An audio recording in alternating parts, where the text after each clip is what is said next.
Hi guys, నిన్న నైటే NTR glimpse చూశాను డ్రాగన్ది. గ్లిమ్స్ చూసిన తర్వాత నాకు ఏమనిపించిందంటే అదేంటది సలార్ పార్ట్ 2 ప్రభాస్ తో అని ఎన్టీఆర్ తో తీస్తున్నారు అనిపించింది.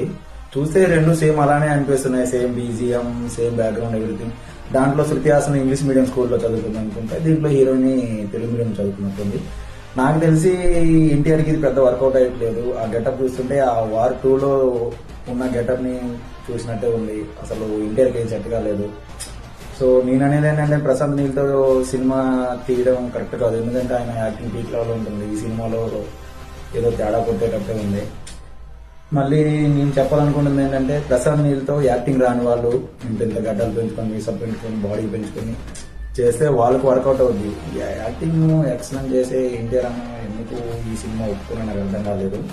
చూసినంతసేపు మాత్రం నాకైతే కేజీఎఫ్, సలారు మొత్తం మిక్సింగ్ చేసి వదిలేసినట్టుంది. ఆ బాడీకి ఆయన ఉన్న గెటప్ అది సెట్ కాలేదు. మేకింగ్ వేరు ఉంటుంది. ఆఫ్ఘనిస్తాన్ బ్యాక్గ్రౌండ్ లో సంథింగ్ నడుస్తుంది. సో దానికి తగ్గట్టు కస్టమైజ్ చేశారు, కానీ నాకైతే సెట్ కాలేదు. నాకైతే అంత ఇంప్రెస్ అనిపించలేదు చూసిన సినిమానే.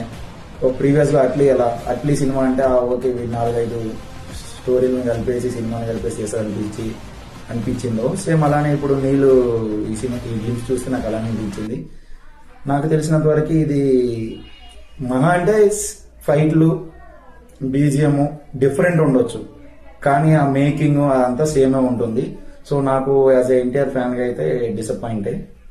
సో అన్న కొంచెం దయచేసి నెక్స్ట్ లైనప్ సుకుమార్తో కానీ ప్లాన్ చేస్తే నీకు కెరీర్ గ్రోత్ ఇంకా మంచిగా ఉంటుంది అన్న. నువ్వు పాన్ ఇండియా అనుకుంటూ ఆ బాలీవుడ్ కోసం పనిచేయడం కంటే దిగి తెలుగు వాళ్ళ కోసం దేవరటు ఇలా సుకుమార్తో ఏదైనా సినిమా ప్లాన్ చేయన్నా. ఇలాంటివి చేస్తే ఫ్యాన్స్ కి నువ్వు బర్త్డే గిఫ్ట్ కింద ఇచ్చినట్టు. ఈ బొక్కలో సినిమాలన్నీ నువ్వు చేయకన్నా. Okay, thank you. మీకు నచ్చితే సబ్స్క్రైబ్ అవన్నీ నేను అడగను. జస్ట్ ఇది నా జెన్యూన్ రివ్యూ. చూస్తే చూడండి, లేకపోతే లేదు, అంతే.